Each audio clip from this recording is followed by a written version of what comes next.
તળાજા તાલુકાના માખણિયાના પાટિયા નજીક રાત્રિ દરમિયાન બનેલા અકસ્માતમાં જયજનની સ્કૂલની બસે રસ્તા પરથી પસાર થતી એક મહિલાને ટક્કર મારી હતી।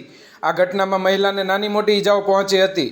અકસ્માતમાં ભોગ બનનારે બસ ડ્રાઈવરને સાવધાની સાથે વાહન હાંકવાની સમજ આપતા ડ્રાઈવરે અહંકાર ભર્યો જવાબ આપ્યો કે અમારી પાસે સત્તા છે, કેસ કરવો હોય તો કરી નાખો, અમારું કોઈ બગાડી નહીં શકે।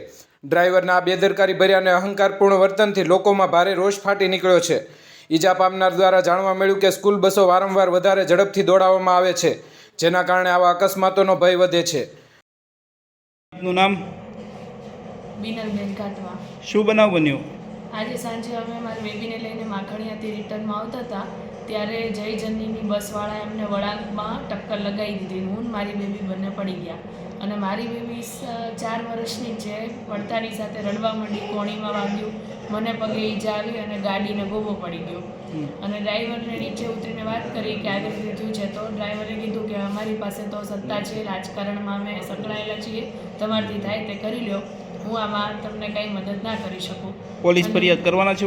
હા, પોલીસ ફરિયાદ કરવી જ પડશે ને, મારે નાની બેબી છે, ટોકર લાગી ગયો તો ઉડીને ક્યાંય પડ્યું હોત તો અત્યારે કંઈ હાથમાં ના આવત ને મને। અને આ બસવાળા ભાઈ છેલ્લા 15 દિવસથી સતત હું આવું કેટલી દૂરથી હોર્ન મારું છું તોય ફાસ જ ગાડી આવવા દે, હું રોડની નીચે ઉતરી જાઉં છું છતાં એ મારી બાજુથી ટર્ન લે છે।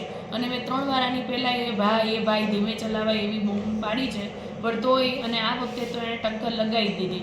કેટલો ઘણો વળાંકમાં રસ્તામાં જગ્યા બાકી હતી તોય મારી આગળથી લીધી અને આગળનું પહેલું વ્હીલ ને અડધું બસ આખી ટક્કર લગાડી દીધી અને પગમાં ઠોકર લાગી છે, તો પગમાં પણ એટલું દુખે